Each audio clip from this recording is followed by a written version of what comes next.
Bu ilin ilk yarım ilində Prezident İlham Əliyev tərəfindən əhalinin, o cümlədən sosial cəhətdən həssas əhali qruplarının sosial təminatının daha da gücləndirilməsi məqsədi ilə bir sıra fərman və sərəncamlar imzalanıb. Həmin fərman və sərəncamların yüksək səviyyədə icrası isə diqqət mərkəzində saxlanır. Bu fikirlər Əmək və Əhalinin Sosial Müdafiəsi Nazirliyində keçirilən mətbuat konfransında səslənib.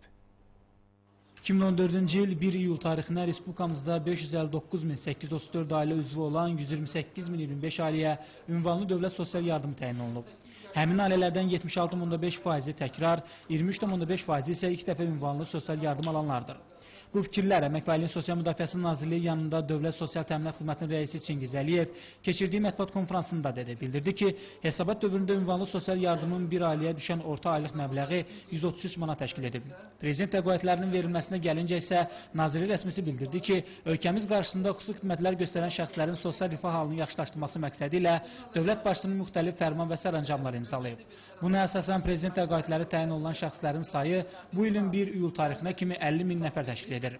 Dövlət başçısının digər fərmanına əsasən 1-ci qrup 50-yə görə sosial müavinət alan 14.900 nəfərə cari ilin 1 aprelindən etibarən aylıq 60 manat məbləğində prezident təqaüdü təyin olunub.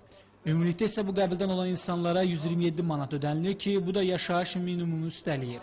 Hesabat dövründə müharibə əlillərinin sosial müdafiəsi daha da gücləndirilib. Belə ki, dövlət başçısının məlum fərmanına əsasən müharibə əlilli və onlara bərabər tutulanlara prezident təqaüdünün orta aylıq məbləği 50%-ə yaxın artırılaraq, 1-ci qrup müharibə əlillərinə 110 manatdan 150 manata, 2-ci qrup müharibə əlillərinə 85 manatdan 130 manata, 3-cü qrup müharibə əlillərinə isə 60 manatdan 100 manata çatdırılıb.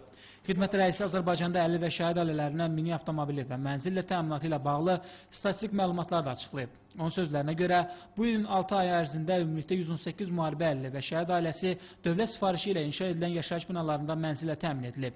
Prezident İlham Əliyevin əlillərin sosial müdafiəsinin gücləndirməsi ilə bağlı imzaladığı sərəncama uyğun olaraq 2014-cü il yanvarın 1-nədək yerli icra hakimiyyəti orqanlarında yaşayış sahəsində ehtiyac olan qismində ölçütə alınan 5731 nəfər bu qəbildə olan şəxslərin 2014-2018-ci illər ərzində mərhələlərlə mənzil ya fərdi evlərlə təmin edilməsi nəzərdə tutulub.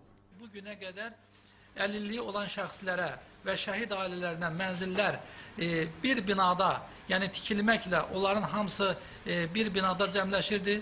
Amma bundan sonra mənzillər tikilməyəcək. Bilirsiniz ki, çoxlu sayda Bakı şəhərində, Bakı şəhərinin ətrafında və digər adın çəkdiyim şəhərlərdə hazır tikilmiş evlərdə mənzillər var. O mənzillər müvafiq qaydada tender üsulunda satın alınacaq və hər binadan 3, 5, daha artıq, daha az mənzillər alınmaqla növbəllik əsasında həmin bu şəxslərə veriləcək.